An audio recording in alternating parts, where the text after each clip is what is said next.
الاحترام معزز سامعین کرام، السلام علیکم ورحمۃ اللہ وبرکاتہ۔ آج کی اس بابرکت جمعۃ المبارک کی نشست میں میں آپ حضرات کے سامنے سیرت کے ایک سب سے اہم اور ضروری پہلو کے اوپر روشنی ڈالنا چاہتا ہوں۔ سیرت کا یہ پہلو صرف اہم اور مقصود ہی نہیں ہے، بلکہ ہر انسان کے لیے بے حد ضروری ہے۔ عام طور پر سیرت النبی صلی اللہ علیہ وسلم کے جتنی بھی محفلیں یا پروگرام ہوتے ہیں، ان میں نبی کریم صلی اللہ علیہ وسلم کی پیدائش کا تذکرہ کیا جاتا ہے، دودھ پینے اور پلانے کا تذکرہ کیا جاتا ہے، حلیمہ سعدیہ رضی اللہ تعالی عنہا کا ذکر کیا جاتا ہے، خطباء اور مقررین امام الانبیاء جناب محمد رسول اللہ صلی اللہ علیہ وسلم کے حسن و جمال کا تذکرہ کرتے ہیں، آپ کے دندان مبارک کا تذکرہ کرتے ہیں، آپ کے ہونٹوں کا تذکرہ کیا جاتا ہے، آپ کے آنکھوں کا تذکرہ کیا جاتا ہے، آنکھوں کا تذکرہ کیا جاتا ہے، رنگت اور رعنائی کا تذکرہ کیا جاتا ہے، لیکن جو آپ کی سیرت کا اصل آغاز جہاں سے ہوتا ہے اس کا تذکرہ نہیں کیا جاتا۔ آج میں آپ حضرات کے سامنے سیرت کے اس پہلو کو بیان کرنا چاہتا ہوں۔ اللہ تعالیٰ محض اپنے فضل و کرم سے مجھے اس سیرت کے اہم پہلو کو بیان کرنے کی توفیق عطا فرمائے کہ آپ کی سیرت کا آغاز کہاں سے اور کس طرح ہوا، مقصد کیا تھا آپ کی سیرت کو بیان کرنے کا۔ آپ صلی اللہ علیہ وسلم کی حیات طیبہ قبل از نبوت کیسے تھی؟ نبوت جیسا کہ آپ حضرات کو بخوبی جانتے ہیں کہ آپ صلی اللہ علیہ وسلم کو نبوت ملی 40 سال کی عمر۔ آپ صلی اللہ علیہ وسلم کی حیات طیبہ نبوت سے قبل کس طرح گزری تھی؟ امام الانبیاء خاتم النبیین جناب محمد رسول اللہ صلی اللہ علیہ وسلم نے اس دنیا کے اندر 63 سال کی زندگی کو بسر کیا۔ 63 بہاریں آپ نے اس دنیا کے اندر گزاری۔ ان 63 سالوں میں 40 سال نبوت عطا ہونے سے پہلے والی زندگی کے ہیں اور 23 سال نبوت ملنے کے بعد والی زندگی کے ہیں، اور ان 23 سالوں کے اندر 13 سال کی زندگی آپ نے مکہ مکرمہ کے اندر گزاری اور 10 سال کی زندگی آپ نے مدینہ منورہ کے اندر گزاری۔ جو 40 سال زندگی کی نبوت ملنے سے قبل آپ نے گزارے ہیں، اس 40 سال کے اندر آپ کی حیات طیبہ کا بچپن، آپ کا لڑکپن، آپ کی جوانی، آپ کی شادیاں، آپ کی غمی، آپ کا سفر و حضر، آپ کی تجارت، بکریوں کو چرانا، بازاروں کے اندر آنا جانا، یہ ساری چیزیں ان 40 سال کی حیات طیبہ کے اندر شامل ہیں۔ مگر اس 40 سال کی زندگی کے اندر مکہ کے اندر کوئی ایک شخص بھی اختلاف نہیں کر سکتا۔ مکہ کے اندر موجود کسی ایک شخص نے بھی اختلاف نہیں کیا آپ کی اس 40 سال کی حیات طیبہ کے اندر۔ اس 40 سال کی حیات طیبہ کے اندر کسی ایک شخص نے بھی آپ سے تلخ کلامی نہیں، سخت روئی سے آپ آپ کے ساتھ کوئی کمی پیش نہیں آیا، بلکہ مکہ کے ہر شخص نے اپنے بچوں سے بڑھ کر آپ کو پیار کیا ہے، اپنے بزرگوں سے زیادہ مقام آپ کو دیا ہے۔ اس پر وہ احترام اور شفقت کی انتہا یہ تھی کہ جب بھی آپ صلی اللہ علیہ وسلم مکہ مکرمہ کی گلیوں سے گزرا کرتے تو کوئی شخص بھی آپ کو آپ کا نام لے کر نہیں پکارا کرتا، بلکہ یہ کہا کرتا تھا کہ عبداللہ کا بیٹا محمد جا رہا۔ یعنی اتنی عزت، اتنا مقام، اتنا رتبہ وہ آپ کو دیا کرتے تھے، اپنے بچوں سے زیادہ آپ سے محبت کرتے تھے، اپنے بزرگوں سے زیادہ مقام آپ کو دیا کرتے تھے، بلکہ ہر شخص آپ کو دیکھ کر بے اختیار یہ پکار اٹھتا کہ یہ دیکھو یہ صادق اور امین جا رہا۔ یعنی آپ اتنے سچے، اتنے امانت دار تھے کہ لوگ اپنی امانتیں، اپنی چیزیں آپ کے پاس رکھا کرتے، آپ کو صادق اور امین کہا کرتے تھے۔ آپ کے احترام اور اکرام کی حد یہ تھی کہ وہ لوگ اپنے باہمی اختلافوں کے اندر، باہمی جھگڑوں کے اندر آپ کو اپنا فیصل، اپنا جج، حاکم اور ثالث مانا کرتے تھے۔ آپ کے بعد اپنے جھگڑے لایا کرتے اور آپ سے کہا کرتے تھے کہ آپ ان جھگڑوں میں ہمارا فیصلہ کریں۔ آپ ثالثی کا کردار ادا کیا کرتے تھے۔ آپ بتائیں کہ جب تمہارا کسی معاملے کے اندر جھگڑا اور لڑائی ہو جائے تو آپ کس قسم کے آدمی کو اپنا ثالث بنائیں؟ جو سب سے زیادہ سمجھدار ہو آپ اسی کو ثالث بنائیں گے، جو دانا ہو، صاحب حکمت ہو، صاحب تدبر ہو، صاحب رائے ہو، فیصلہ کرنے کی قوت رکھتا ہو، بہادر ہو، ہمت والا ہو، کسی کے دباؤ میں نہ آنے والا ہو، آپ ایسے بندے کو ہی اپنا فیصل اور اپنا ثالث بنائیں گے نا۔ مشرکین مکہ نے آپ کو ثالث اور فیصل مان کر یہ تسلیم کیا کہ میں سب مکہ میں سب سے بڑا دانا، سب سے بڑا سمجھدار، سب سے بڑا صاحب رائے، سب سے بڑا عقل مند اگر کوئی ہے تو وہ اور کوئی نہیں بلکہ عبداللہ کا در یتیم محمد ہے، آمنہ کا لال محمد رسول اللہ صلی اللہ علیہ وسلم ہے۔ انہوں نے آپ کو اپنا فیصل اور ثالث بنا کر اس بات کی تائید کر دی کہ پورے مکہ مکرمہ کے اندر آپ سے بڑا دانا، آپ سے بڑا عقل مند، آپ سے بڑا حکمت والا، آپ سے بڑا صاحب رائے اور کوئی نہیں ہو سکتا۔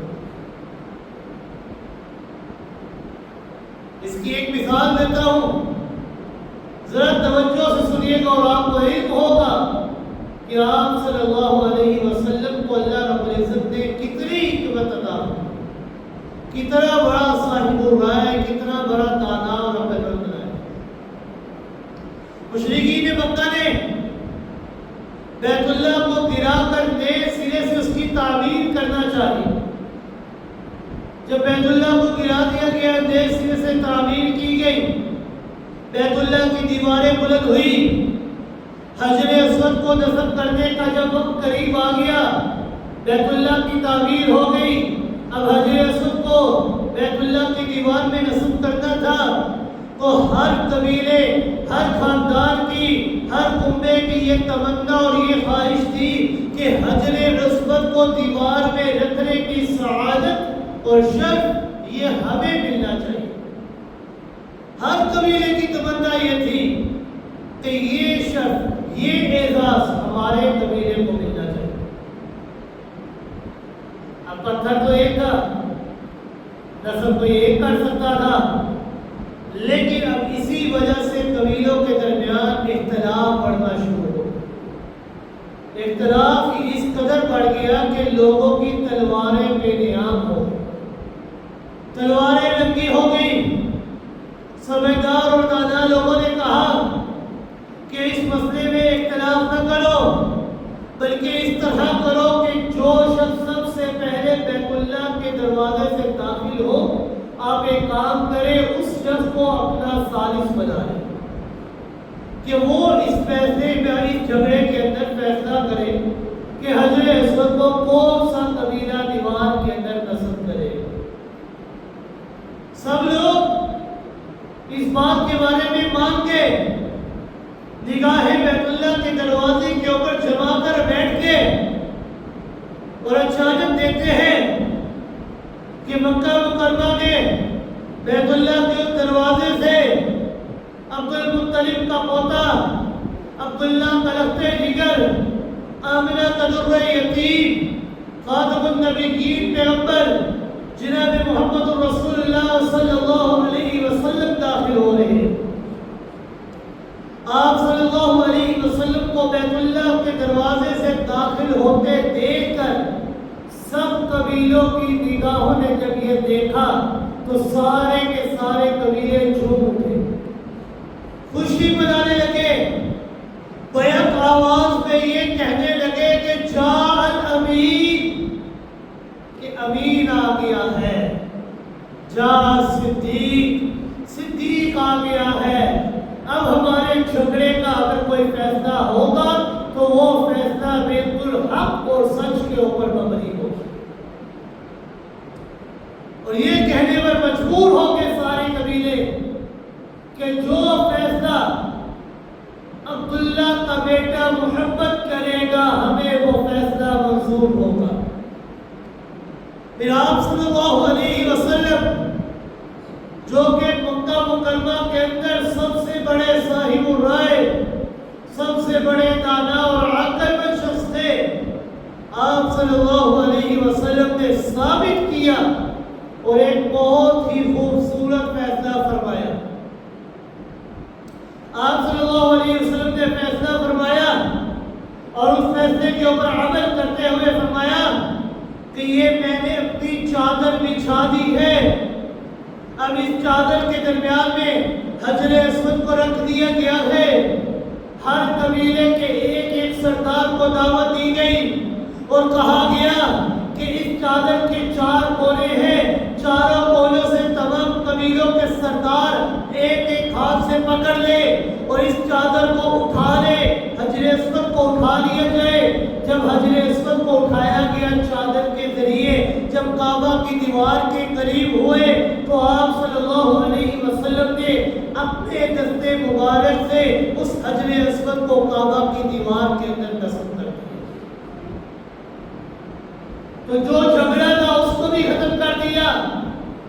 سارے کے سارے قبیلے حجر اسود کو کعبہ کی دیوار میں نصب کرنے کے اندر شامل ہوئے۔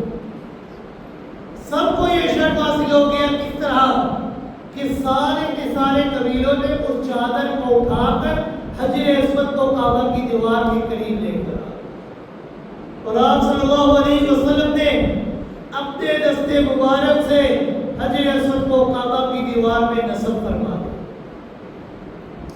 نبوت ملنے سے پہلے جو 40 سال کا عرصہ آپ صلی اللہ علیہ وسلم نے مکہ مکرمہ کے اندر گزارا ہے، زندگی کے اس طویل عرصے کے اندر، اس لمبی زندگی کے اندر آپ صلی اللہ علیہ وسلم کو بے حد احترام اور اکرام اور عزت کی نگاہ سے دیکھا جاتا رہا۔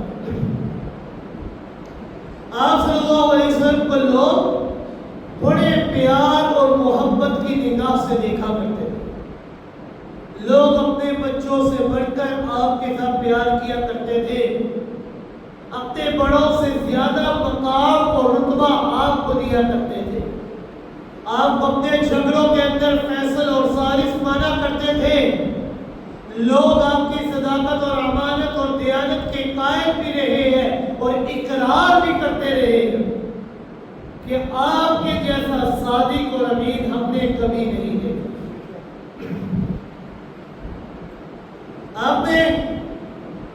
حدیث کے اندر، تاریخ کی کتابوں کے اندر، سیرت کی کتابوں کے اندر پڑھا ہوگا کہ اعلان نبوت کے پہلے دن جب آپ صلی اللہ علیہ وسلم کوہ صفا پر کھڑے ہوئے اور کپڑا ہلا کر لوگوں کو دعوت دے رہے تھے، اہل مکہ کو جمع کر رہے تھے، بوڑھے بچے، جوان، مرد عورت بھی، ان میں آپ کے قریبی عزیز اور رشتہ دار بھی شامل تھے، وہ بھی تھے جن کے ساتھ آپ نے اپنا بچپن گزارا ہے اور ان میں جوانی بھی گزاری ہے، جوانی بھی ساتھ گزاری ہے، وہ بھی تھے جن کے ساتھ مل کر آپ بکریاں چڑھایا کرتے تھے، وہ بھی تھے کہ جن کے ساتھ آپ تجارت کی غرض سے سفر کیا کرتے تھے۔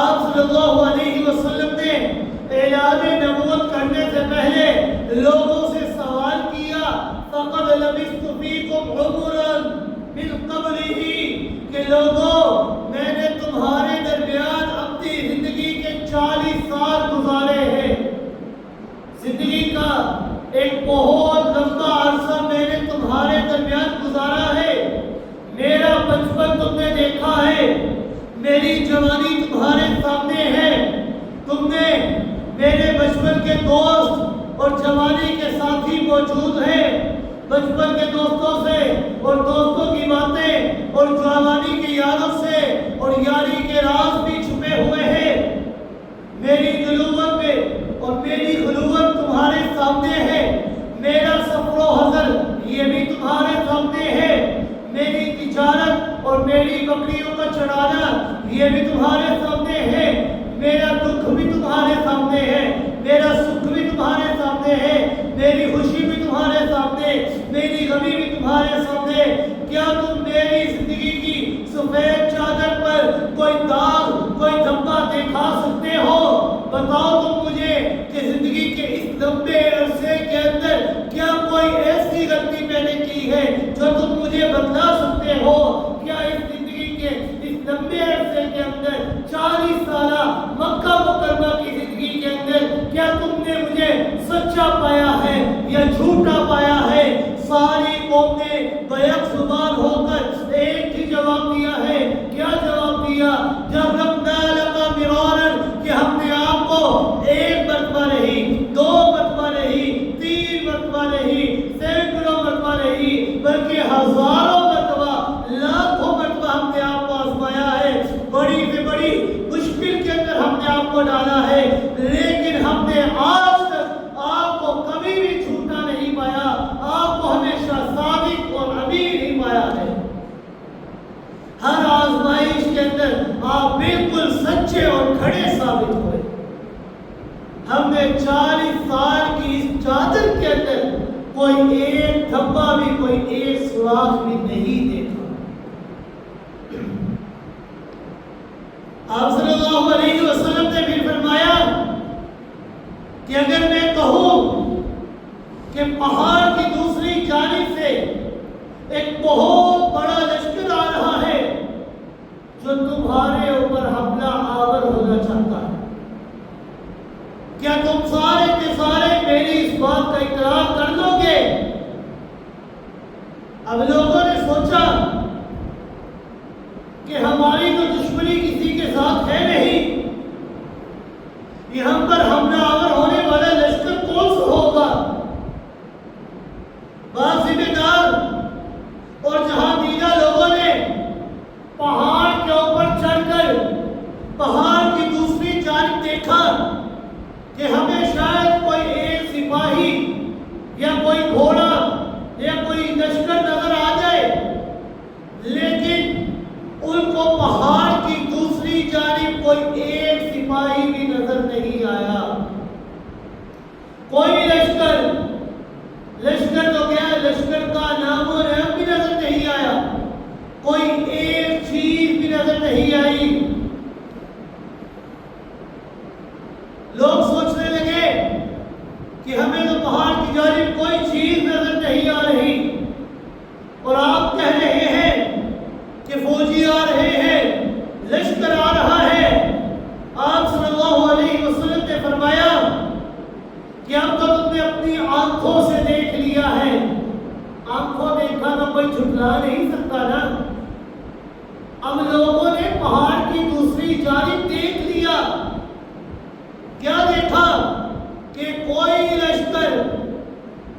کی کوئی چیز بھی ان کو نظر نہیں آ رہی، کوئی دشمن ان کو نظر نہیں آ رہا۔ آپ صلی اللہ علیہ وسلم نے فرمایا کہ اب تک تم نے اپنی آنکھوں سے دیکھ لیا ہے کہ پہاڑ کی دوسری جانب کوئی ایک سپاہی بھی، کوئی ایک فوجی بھی نہیں ہے، لیکن میں محمد رسول اللہ صلی اللہ علیہ وسلم، محمد بن عبداللہ تمہیں یہ کہتا ہوں کہ پہاڑ کی دوسری جانب سے ایک لشکر آ رہا ہے جو تمہارے اوپر حملہ آور ہونے لگا ہے۔ اب بتلاؤ کہ تم اپنی آنکھوں دیکھا مانو گے یا میری بات کو جھٹلاؤ گے؟ اب تم کس کی بات کو مانو گے؟ اپنا آنکھوں دیکھا مانو گے یا میری بات کو مانو گے؟ اب آپ سے انسان تو یہی کہے گا کہ ہم اپنی آنکھوں دیکھا مانیں گے، کیونکہ ہم نے اپنی آنکھوں سے دیکھا ہے کہ کوئی لشکر ہمیں نظر نہیں آ رہا، ہمیں کوئی چیز یا تو ادنا سی چیز بھی نظر آئے تو انسان ماننے کے لیے تیار ہو، لیکن ہمیں کوئی ادنا سی چیز، کوئی ایک سپاہی، کوئی مٹی اڑتی ہوئی کوئی چیز نظر نہیں آ رہی، لیکن تمام کے تمام لوگوں نے بیک زبان ہو کر یہ کہا کہ عبداللہ کے درہ یتیم، تیری 40 سالہ زندگی کی صداقت، تیری 40 سالہ زندگی کی امانت و دیانت اور شرافت یہ بات کہنے پر ہمیں مجبور کرتی ہے کہ ہم اپنے آنکھوں دیکھا جھٹلا سکتے ہیں، لیکن محمد بن عبداللہ کی زبان یہ کبھی جھوٹ نہیں بول سکتی۔ 40 سال کی زندگی کی صداقت ہمیں یہ بات کہنے پر مجبور کر سکتی ہے کہ ہم اپنا آنکھوں دیکھا تو جھٹلا سکتے ہیں، لیکن محمد بن عبداللہ کی زبان سے نکلے ہوئے کلمات یہ کبھی جھوٹ نہیں ہو سکتے۔ اس سے بڑی اور کیا بات ہوگی کہ لوگ اپنا آنکھوں دیکھا تو جھٹلا سکتے ہیں، لیکن آپ کی زبان سے نکلے ہوئے کلمات کو نہیں جھٹلا سکتے۔ اس سے بڑھ کر اور کیا دلیل ہوگی کہ آپ سے بڑا صادق، آپ سے بڑا عبید، آپ سے بڑا صاحب الرائے، آپ سے بڑا دانا اور عقل مند شخص اس کائنات کے اندر نہ ہی کبھی آیا ہے اور نہ ہی کبھی آ سکتا ہے۔ یہ کائنات ختم ہو سکتی ہے لیکن آپ کی حیثیت کبھی نہیں آ سکتی۔ کیوں؟ اسی لیے تو اللہ رب العزت نے فرمایا ہے کہ ہم نے آپ کو خاتم النبیین پیغمبر بنایا، آپ کے اوپر نبوت کے دروازے کو ہمیشہ ہمیشہ کے لیے بند کر دیا ہے۔ آپ جیسا آپ کبھی کوئی نہیں آ سکتا اور نہ ہی آپ جیسا کبھی کوئی آیا ہے۔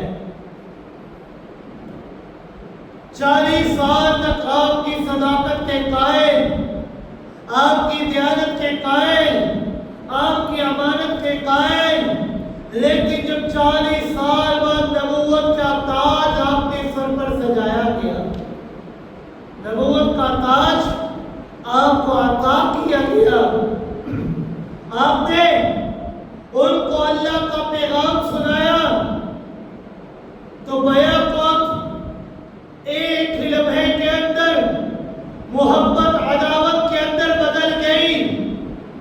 جو ہی آپ نے اپنی بعثت کا مقصد بیان فرمایا تو اپنے بچوں سے بڑھ کر بیان کرنے والے نفرت کا اظہار کرنے لگے، اپنے بزرگوں سے بڑھ کر احترام اور مقام دینے والے گالیاں دینے لگے، عزت کرنے والے توہین کرنے لگے، جان سے بڑھ کر چاہنے والے جان کے دشمن بن گئے۔ آخر آپ نے ایسی کون سی بات کہی تھی کہ صادق رہنے والے آپ کو حتی کذاب کہنے لگے، معاذ اللہ آپ کو سب سے بڑا جھوٹا کہنے لگے، امین کہنے والے آپ کو کذاب کہنے لگے، نعوذ باللہ۔ ایسا کون سا دعویٰ آپ نے کیا تھا، ایسا کون سی چیز آپ نے بیان کی تھی، آخر آپ نے ایسی کون سی بات کہہ دی تھی کہ جو لوگ اپنے جھگڑوں میں آپ کو اپنا فیصل مانگتے تھے، آپ کی رائے اور فیصلوں کو تسلیم کرتے تھے،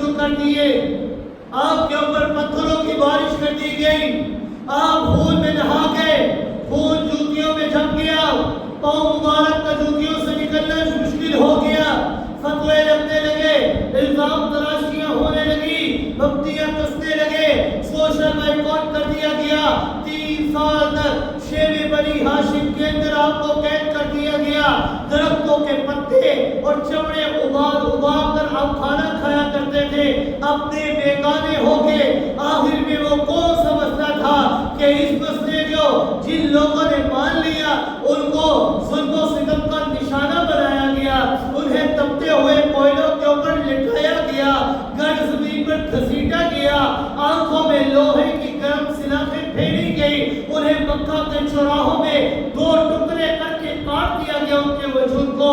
آخر وہ کون سا مسئلہ تھا؟ وہ مسئلہ اور کوئی نہیں بلکہ ایک بہت ہی میٹھا مسئلہ تھا کہ جن لوگوں نے اسے مان لیا انہوں نے اس مسئلے کے اوپر سب کچھ قربان کر دیا، مگر اس مسئلے کے اوپر ایک آنچ بھی آنے نہیں دی، اس مسئلے کے ایک انچ میں پیچھے نہیں آتے۔ وہ سارے کا سارا دن تپتے ہوئے انگاروں کے اوپر لیٹا کرتے تھے، ان کے بدن کی چربی پگھل کر ان انگاروں کو ٹھنڈا کیا کرتی تھی، پھر اس زخموں کے جسم کے اوپر زخموں سے چور جسم کے اوپر نمک چھڑکا جاتا تھا، دوسرے دن پھر سے انہی انگاروں کے اوپر انہیں لٹایا جاتا تھا، ان کو اور امیہ کو پوچھا جاتا تھا، بلال کو پوچھا جاتا تھا اور امیہ پوچھتا تھا کہ بلال پھر بھی اب تم اس کا نام لو گے؟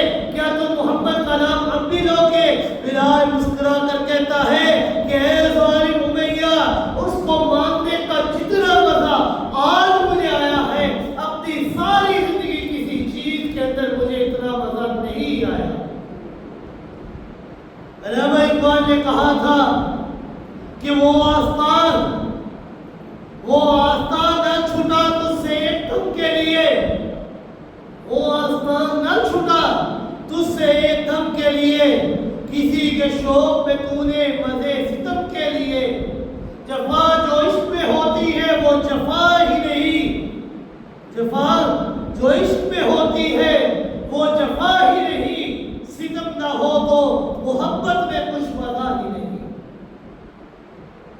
وہ مسئلہ کتنا اہم اور کتنا عظیم ہوگا کہ جس مسئلے کے لیے آپ نے مکہ مکرمہ جیسا عظیم وطن چھوڑ دیا، اپنا گھر بار چھوڑ دیا، پھر وطن سے بے وطن ہو کر بن چین اور سکھ کا سال لینا نصیب نہیں ہوا، مسلسل 10 سال تک جنگوں میں لڑائیوں میں گزار گئے، کبھی بدر کے اندر، کبھی احد کے میدان کے اندر، کبھی خندق کے اندر، کبھی حدیبیہ کا سفر، کبھی خیبر کا سفر، کبھی حنین کا سفر، کبھی تبوک جیسا مشکل ترین سفر کہ جہاں پر لوگوں کے لیے، صحابہ کرام کے لیے کھانے پینے کی چیز بھی مہیا نہیں تھی۔ مکہ مکرمہ جیسے عظیم وطن کو چھوڑ دیا، لیکن بعد میں بھی آپ کو سکھ کا ساتھ نصیب نہیں ہوا۔ اس اختلاف کا سبب اور وجہ کیا تھی؟ آج میں یہ بیان کرنا چاہتا ہوں کہ نبی کریم صلی اللہ علیہ وسلم اور مشرکین مکہ کے درمیان جھگڑا کس بات میں تھا؟ اس لڑائی اور اختلاف کی وجہ اور سبب کیا تھی؟ وہ کون سا مسئلہ تھا؟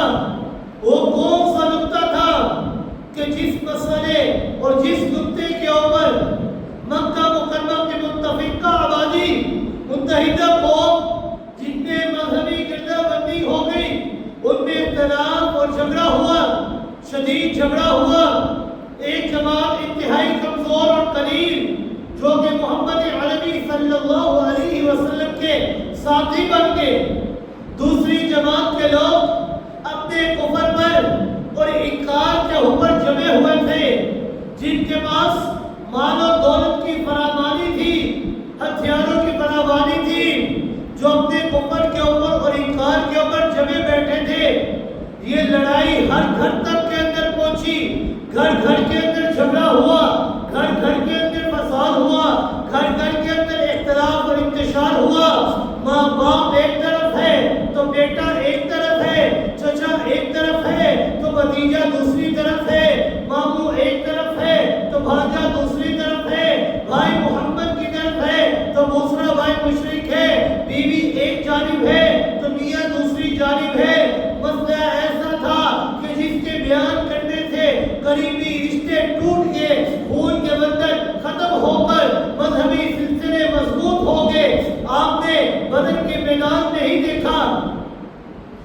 کے میدان میں کیا نہیں دیکھا کہ یہ پڑھائیوں کے مابین کوئی جنگ نہیں تھی، یہ کوئی دو قبیلوں کے درمیان جنگ نہیں تھی، یہاں میدان مقابلے میں نہیں آئے تھے بلکہ خون کے رشتے ایک دوسرے کے مد مقابل آئے تھے۔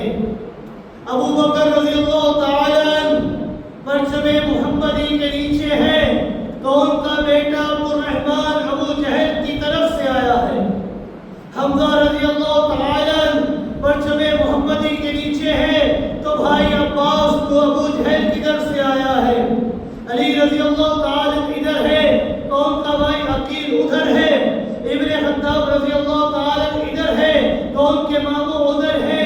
حذیفہ رضی اللہ تعالی عنہ ادھر ہے تو ان کے والد ادھر ہے، چچا اور بھائی ادھر ہے۔ خود امام الانبیاء جناب محمد رسول اللہ صلی اللہ علیہ وسلم کا چچا عباس ادھر ہے، چچا زاد بھائی ادھر ہے، آپ کا داماد ابو العاص ادھر ہے۔ اپنے رشتہ دار قریبی عزیز اور خون کے رشتے آپس میں لڑنے اور مرنے کے لیے تیار ہو گئے، خون کے پیاسے بن گئے۔ آخر وہ کون سمجھتا تھا، کون سی ایسی بات رسول اکرم صلی اللہ علیہ وسلم بنوانا چاہتے تھے؟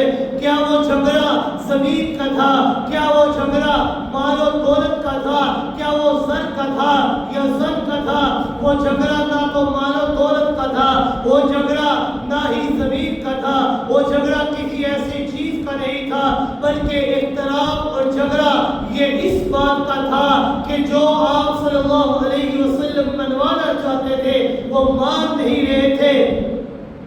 اختلاف اور جھگڑا زر زمین کا نہیں تھا۔ پھر غور کرنا چاہیے اور تہ تک پہنچنا چاہیے کہ آپ آخر مشرکین مکہ سے کون سی بات، کون سا مسئلہ بنوانا چاہتے تھے کہ جس مسئلے کو وہ کسی قیمت پر ماننے کے لیے تیار نہیں تھے۔ جان ان کے سامنے دو ٹکڑے ہو گیا مگر انہوں نے ماننے کے لیے تیار نہیں کیا۔ پتھروں میں ان کے سامنے کلمہ پڑھا لیکن مشرکین مکہ وہ ماننے کے لیے تیار نہیں ہو گئے۔ کنکریوں نے کلمہ پڑھا لیکن وہ ماننے کے لیے تیار نہیں ہوئے۔ سامعین گرامی، کیا مشرکین مکہ اور امام الانبیاء جناب محمد رسول اللہ صلی اللہ علیہ وسلم کے درمیان اختلاف اللہ کی ذات کے ماننے اور نہ ماننے کا تھا؟ ذرا بتلائیے، کیا مشرکین مکہ اور رسول اکرم صلی اللہ علیہ وسلم کے درمیان اللہ کی ذات کو ماننے اور نہ ماننے کا جھگڑا تھا یا نہیں؟ کیا نبی کریم صلی اللہ علیہ وسلم مشرکین مکہ سے اللہ کو منوانا چاہتے تھے؟ اختلاف اللہ کی ذات کے ماننے یا نہ ماننے کے بارے میں نہیں تھا۔ کیوں؟ کیونکہ خود کفار مکہ یہ اللہ کی ذات کے قائل تھے۔ مشرکین مکہ یہ اللہ کی ذات کے قائل تھے۔ اللہ کی ذات کے ماننے اور نہ ماننے میں کوئی جھگڑا، کوئی فساد نہیں تھا۔ وہ اللہ کی ذات کو مانا کرتے تھے بلکہ اپنے بچوں کا نام عبداللہ رکھا کرتے تھے۔ خود جناب محمد رسول اللہ صلی اللہ علیہ وسلم کے والد کا نام عبداللہ تھا۔ اگر اللہ کی ذات کو نہیں مانتے تو پھر اپنے بچوں کا نام عبداللہ کیوں رکھتے؟ کعبہ کو بیت اللہ کیوں کہا کرتے تھے؟ اللہ کا گھر معلوم ہوتا ہے کہ اللہ کی ذات کے وہ قائل تھے۔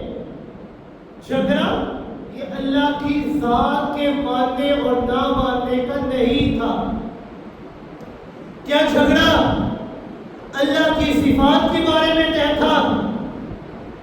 ہو سکتا ہے کہ اللہ کی ذات کے ماننے اور نہ ماننے میں جھگڑا نہ ہو، لیکن اللہ کی صفات کے ماننے میں ہو سکتا ہے جھگڑا ہو۔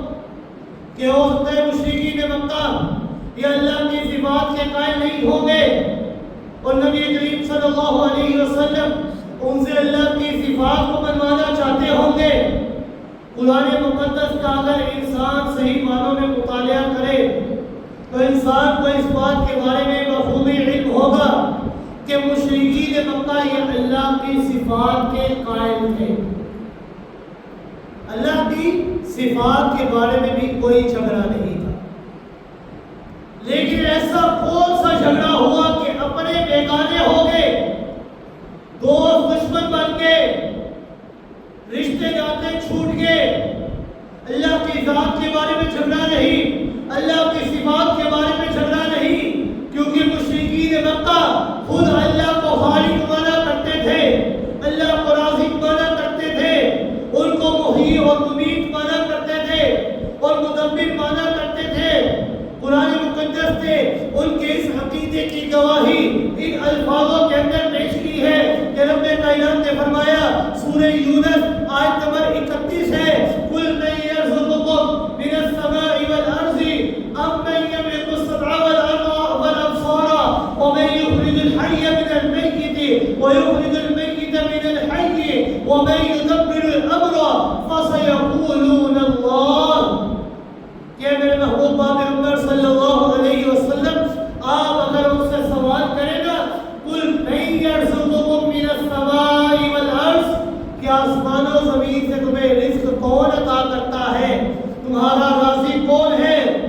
أَمَّن يَمْلِكُ السَّمْعَ وَالْأَبْصَارَ، آنکھوں کا کانوں کا مالک کون ہے؟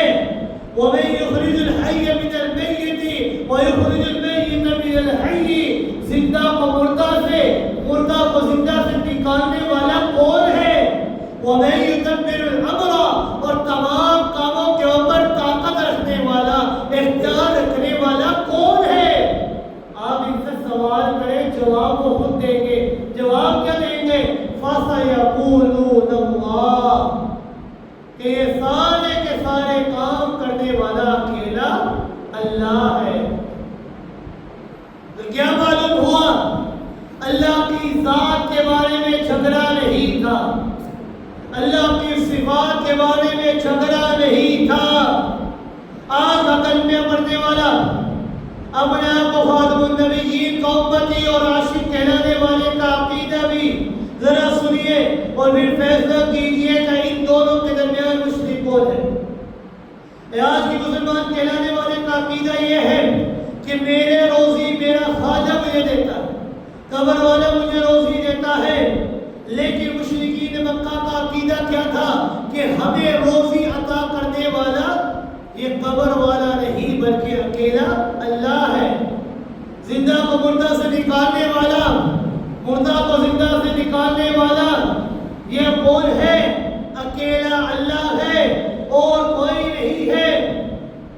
ان تمام کے تمام میرے پیغمبر آپ ان مشرکین سے پوچھئے گا، وَمَن يُدَبِّرُ الْأَمْرَ، ذرا بتلائیے گا کہ کائنات کا مدبر کون ہے، کائنات کے ان تمام فیصلوں کو، اس کائنات کے نظام کو چلانے والا، اتنے خوبصورت، اتنے حسین و جمیل طریقے سے چلانے والا کون ہے، کاموں کی تربیت کرنے والا کون ہے، کائنات کا نظام چلانے والا اور جہان میں تمام امور کی نگرانی کرنے والا کون ہے۔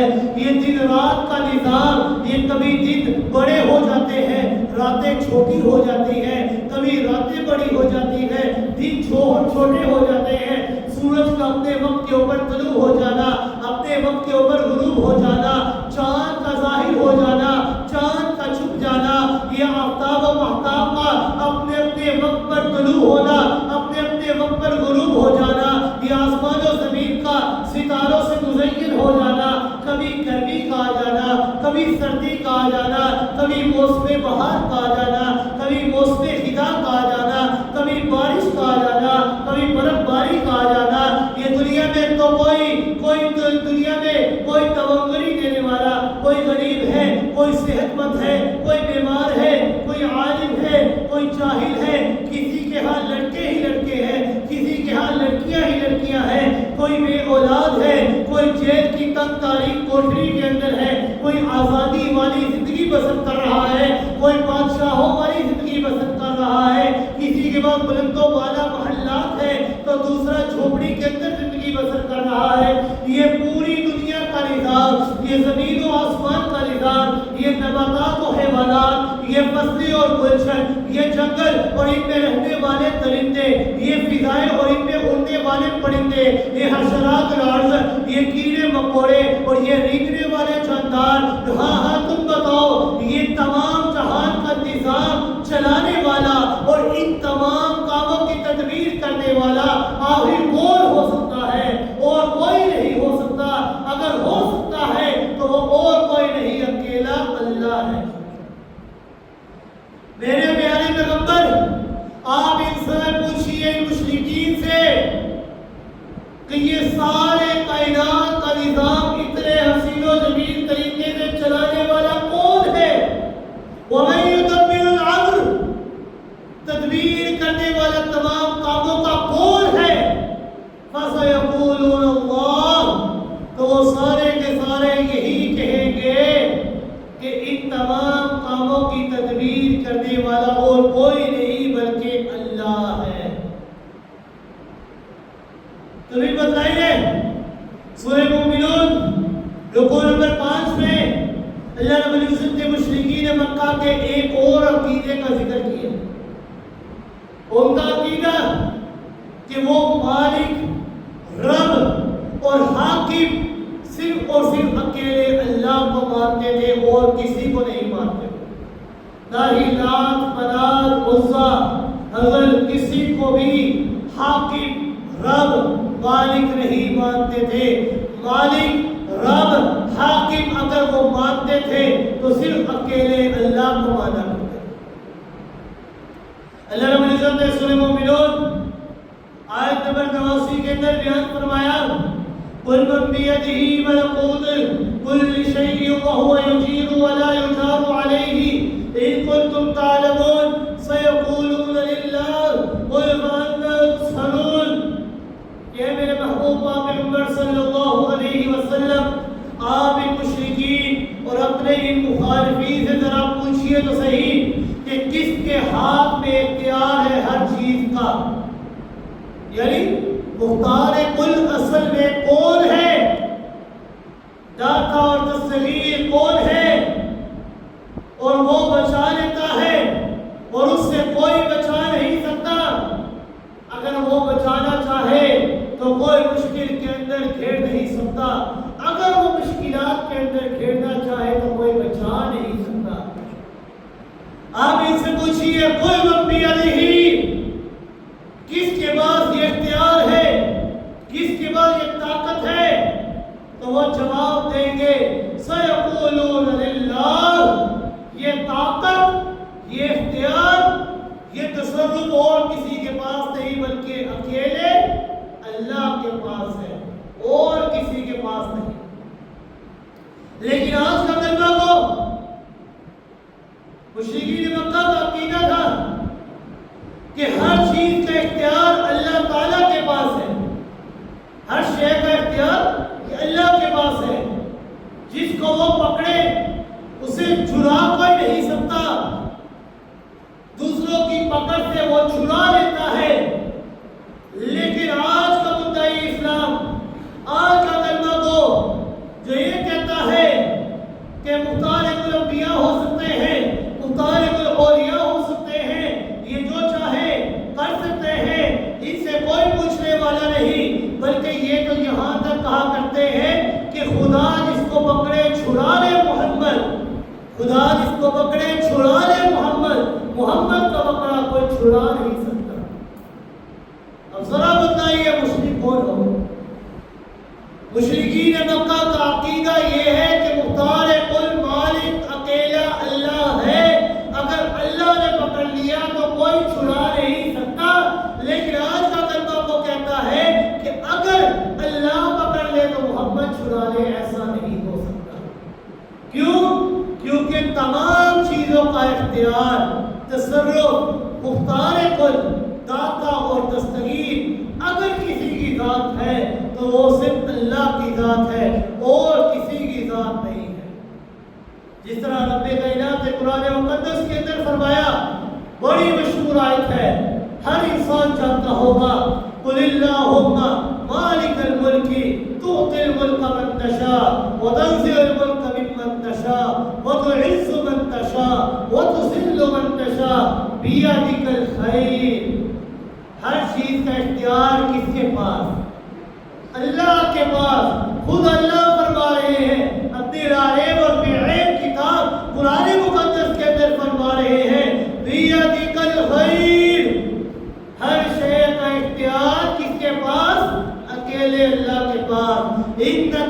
علی کل شیء قدیر، کیونکہ ہر شے کے اوپر تصرف قدرت اگر کسی کی ہے تو وہ صرف اللہ کی اور کسی کی نہیں۔ مشرکین مکہ صرف اللہ کی صفات کے قائل نہیں تھے بلکہ وہ اللہ کو پکارا بھی کرتے تھے، اللہ سے دعائیں بھی مانگا کرتے تھے۔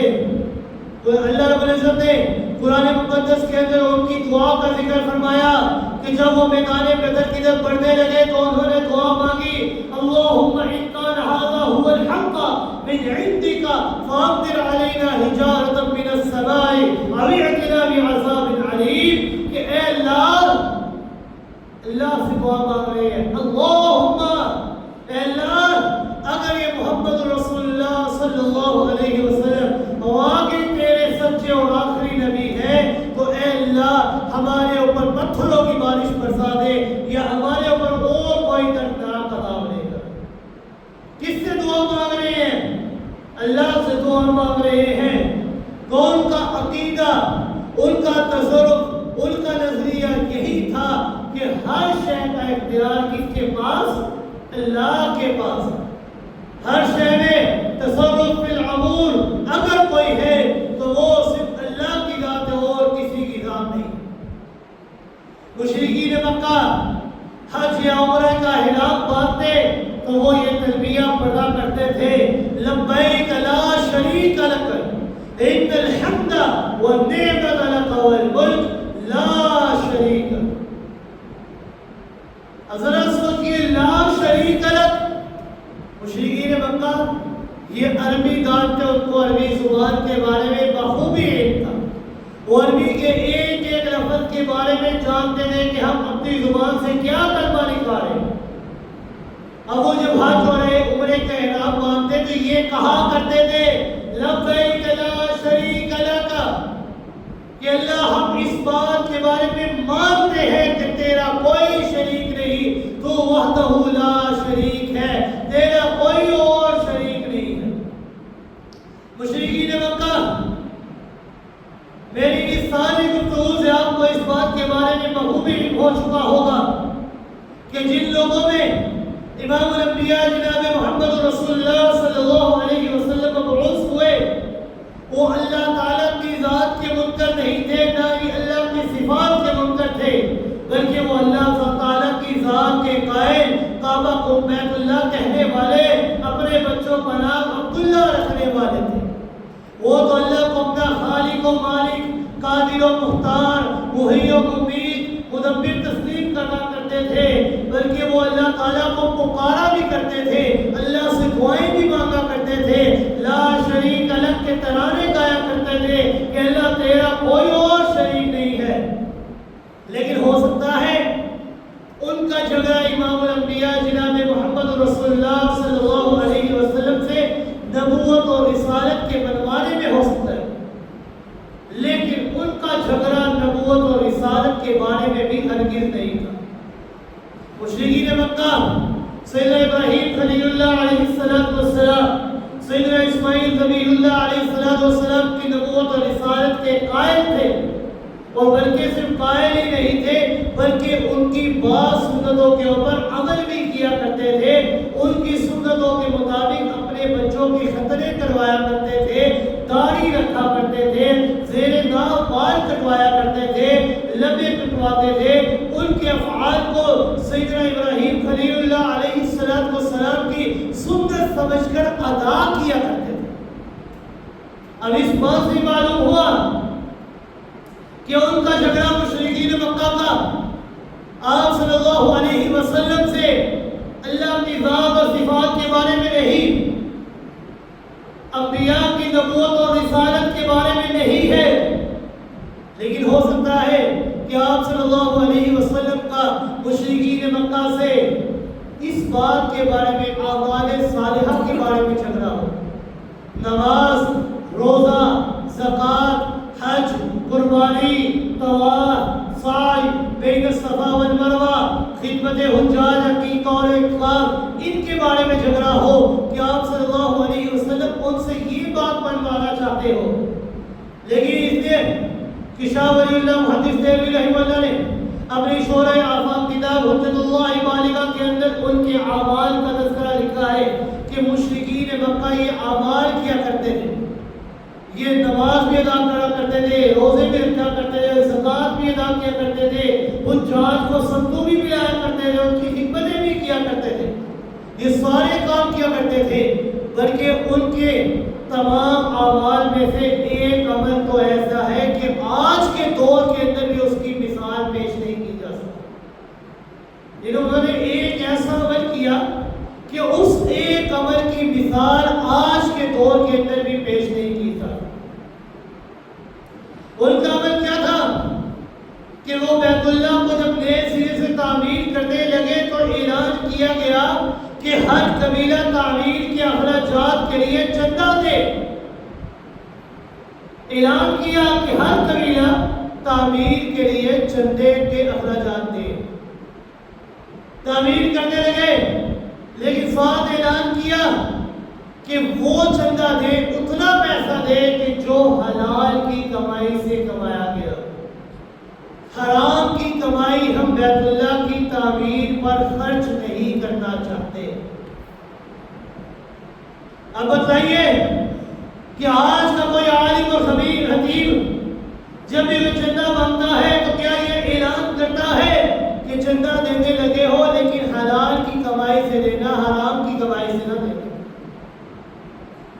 اور پھر جتنا چندہ وصول ان سے ہوا اس سے پورے بیت اللہ کی چھت نہیں ڈالی جا سکتی تھی، تو انہوں نے حتیم والا حصہ باہر نکال کر کعبہ کی 4 دیواری چھوڑ دی، اس کی کعبہ کی 4 دیواری چھوٹی کر لی، لیکن حرام کا پیسہ بیت اللہ کی تعمیر کے اوپر نہیں لگایا۔ آج بھی جو حتیم والا حصہ ہے کعبہ کی چھت سے باہر ہے، یہ دراصل عین کعبہ کا ہی حصہ ہے۔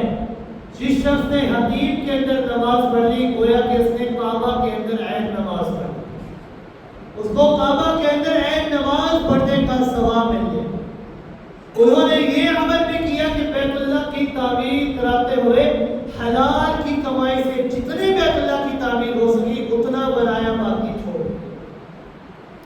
اعمال کے بارے میں کوئی جھگڑا نہیں تھا، لیکن آخر جھگڑا کیا تھا؟ رسول اکرم صلی اللہ علیہ وسلم مشرکین مکہ سے کیا بنوانا چاہتے تھے؟ جب آپ صلی اللہ علیہ وسلم ان سے کیا بنوانا چاہتے تھے؟ آپ کو صادق اور امین مشرکین مکہ کہا کرتے تھے، لیکن اچانک ایسا آپ نے کس بات کا دعویٰ کیا کہ آپ کو صادق اور امین کہنے والے ہی لوگ آپ کو ساحر اور کذاب کہنے لگے؟ ایسا کون سا دعویٰ کیا؟ اللہ کی ذات کے بارے میں کوئی جھگڑا نہیں، اللہ کی صفات کے بارے میں کوئی جھگڑا نہیں، انبیاء کے بارے میں کوئی جھگڑا نہیں، اعمال صالحہ کے بارے میں کوئی جھگڑا نہیں، لیکن جھگڑا کیا تھا؟ جھگڑے کی اصل بنیاد کیا تھی؟ رسول اکرم صلی اللہ علیہ وسلم مشرکین مکہ سے اس بات کو منوانا چاہتے تھے، وہ بات یہ تھی فَادْعُوا اللَّهَ مُخْلِصِينَ لَهُ الدِّينَ، کہ اے لوگوں مصائب و مشکلات کے اندر، دکھ اور سکھ کے اندر، راحت و رنج کے اندر، غم اور خوشی کے اندر، صحت اور بیماری کے اندر، قید اور رہائی کے اندر، فقیری اور بادشاہی کے اندر، سکندری اور کلندری کے اندر، فقر کے اندر، توکلی کے اندر، خوشحالی کے اندر اور بدحالی کے اندر، جنگ کے اندر، امن کے اندر، سفر و حضر کے اندر، رات و دن کے اندر، تخت و تاج کے اندر، ہر وقت اگر تم نے کسی کو پکارنا ہے تو اکیلے اللہ کو پکارنا ہے، اس کے سوا تم نے کسی اور کو نہیں پکارنا۔ فَادْعُوا اللَّهَ، اپنی پکار کو خالص کرتا ہے تو کس کے لیے؟ اکیلے اللہ کے لیے۔ یہ نہیں کہ مساجد کے اندر تو یا اللہ کی مدد نعرے لگے، لیکن مساجد کے باہر جا کر لوگوں سے مدد مانگنے لگے، پیروں سے مدد مانگنے لگو، قبروں سے مدد مانگنے لگو، یا علی بیت کے نعرے لگانے لگو۔ نہیں، مدد مانگنے ہیں تو اکیلے اللہ سے مانگنی ہے اور کسی سے نہیں۔ کیوں؟ کیونکہ اختیار اکیلے اللہ کے پاس، تصرف اکیلے اللہ کے پاس۔ خود اللہ نے فرمایا فَادْعُوا اللَّهَ مُخْلِصِينَ لَهُ الدِّينَ، میں اللہ کو پکارو، کس طرح پکارو؟ مخلصین، خالص کر کے میں اللہ کو پکارو۔ یعنی خالص اکیلے اللہ کو پکارو۔ اب انسان سوال کرے کہ اللہ خالص اب آپ کو کس طرح پکارے؟ تو رب کائنات نے مثال دی، بڑی عمدہ مثال ہے۔ اگر انسان اس مثال کو سمجھ گیا تو انسان کو تمام عقیدے درست ہو جاتے ہیں، انسان کا نظریہ درست ہو جائے گا کہ اللہ رب العزت نے سورہ نحل آیت نمبر 66 کے اندر بیان فرمایا ہے، آپ اپنے گھروں کے اندر قرآن مقدس کے اندر جا کر غور و فکر کیجئے گا اس آیت کے اندر، اور آپ کو اللہ کی اس دعا کے بارے میں، اس آیت کے بارے میں حقیقت واضح ہو جائے گی کہ اللہ کو خالص پکارنے کا مطلب کیا ہے۔ اللہ رب العزت نے 14واں سپارہ سورہ نحل آیت نمبر 66 کے اندر فرمایا، ان لکم فی الانعام لعبرہ نسقیکم مما فی بطونہ من بین فرث ودم لبنا خالصا۔ کہ رب کائنات نے فرمایا کہ اے لوگوں، کیا تم نے اپنے جانوروں کو نہیں دیکھا کہ جو جانور ہیں تمہارے، کیا تم نے اپنے جانوروں کو نہیں دیکھا کہ جانوروں والی جو غذا وہ کھاتے ہیں اس غذا سے گوبر بھی بنتا ہے، اس غذا سے خون بھی بنتا ہے، اور اسی غذا سے دودھ بھی بنتا ہے۔ ان لکم فی الانعام لعبرہ، تمہارے یہ جو چرواہے ہیں یہ تمہارے لیے بہت بڑی مثال ہے۔ نسقیکم مما فی بطونہ، کہ وہ جو تمہارے جانور چارہ کھاتے ہیں اس چارے سے گوبر بھی بنتا ہے، اس چارے سے خون بھی بنتا ہے، اس چارے سے دودھ بھی بنتا ہے۔ لیکن تم اللہ کی کاریگری تو دیکھو نا، کہ یہ اللہ کی کاریگری ہے کہ ہم نے گوبر اور خون ان دو پلیتیوں سے میں سے تیرے لیے لبن خالصا، خالص دودھ ہم نے نکالا ہے۔ یعنی کس کے لیے اللہ نے نکالا؟ ہمارے لیے نکالا۔ کس طرح نکالا؟ دو پلیتیوں سے بالکل پاک اور صاف کر کے، گوبر سے بھی پاک کیا، خون سے بھی پاک کیا۔ جس طرح ہم نے تجھے دودھ خالص کیا ہے اسی طرح تم میں اللہ کی پکار کو بھی خالص کرو۔ جس طرح دودھ کے اندر گوبر اور خون کی کوئی ملاوٹ نہیں ہے، اللہ نے خالص تمہیں دودھ عطا کیا ہے نا، اسی طرح فدعوا اللہ، میں اللہ کی پکار کو بھی خالص کرو، میں اللہ کے ساتھ کسی اور کو شریک نہ بناؤ۔ اصل جھگڑا رسول اکرم صلی اللہ علیہ وسلم کا مشرکین مکہ کے ساتھ یہی تھا۔ اللہ کی ذات کے بارے میں کوئی جھگڑا نہیں، صفات کے بارے میں جھگڑا نہیں، انبیاء کے بارے میں جھگڑا نہیں، اعمال کے بارے میں جھگڑا نہیں، جھگڑا تھا تو اس بارے میں کہ پکار کرو تو اکیلے اللہ کی، خالص پکار کرو اکیلے اللہ کی، اللہ کے ساتھ کسی کو شریک نہ بناؤ۔ کیوں؟ کیونکہ پکاروں کو سننے والا اور کوئی نہیں بلکہ اللہ ہے۔ اور کوئی یہ مثالیں نہ دے کہ چھت پر چڑھنے کے لیے سیڑھی کی ضرورت پڑتی ہے، ڈیسی کے بعد جانے کے لیے چپڑاسی کی ضرورت پڑتی ہے، وہاں سے وسیلوں کی ضرورت پڑتی ہے، نہیں، کیونکہ اللہ تو تمہارے اس مائک سے بھی زیادہ قریب ہے۔ رب کائنات نے فرمایا نحن اقرب الیہ من حبل الورید، جب اللہ دور ہوگا تو واسطے وسیلوں کی ضرورت پڑے گی، لیکن اللہ تو تمہاری جان سے بھی زیادہ قریب ہے۔ پھر اللہ کو کون سے واسطے تم دیتے ہو، کون سے وسیلے تم دیتے ہو؟ رب کائنات نے فرمایا نحن اقرب الیہ من حبل الورید، میں اللہ تمہاری شہرت سے بھی زیادہ قریب ہوں۔ تمہارے پکارنے میں دیر ہو سکتی ہے، تمہاری دعاؤں کے مانگنے میں دیر ہو سکتی ہے، میں اللہ کے راضی ہونے میں کبھی دیر نہیں ہو سکتی۔ تم میں اللہ کی طرف ایک قدم بڑھو، میں اللہ دو قدم بڑھا کر تمہارا استقبال کروں گا۔ تم میں اللہ کی طرف ایک قدم بڑھو تو میں اللہ رب العزت کی رحمت توڑ کر تمہارا استقبال کریں گے۔ تمہارے آنے میں دیر ہو سکتی ہے، میں اللہ کے راضی ہونے میں دیر نہیں ہو سکتی۔ رسول اکرم صلی اللہ علیہ وسلم اور مشرکین مکہ کا جھگڑا بھی یہی تھا کہ آپ صلی اللہ علیہ وسلم کا دعویٰ یہ تھا فدعوا اللہ مخلصین لہ الدین، کہ پکار کرو خالص اللہ کی، اس کے ساتھ کسی کو شریک نہ ٹھہراؤ۔ جس طرح اللہ نے تمہارے لیے دودھ کو خالص کیا ہے، تمہارے لیے دودھ کو صاف کیا ہے، ایک ہی غذا جانور کھاتا ہے لیکن اسی غذا سے اس کا گوبر بھی بنتا ہے، اسی غذا سے اس کا خون بھی بنتا ہے، اسی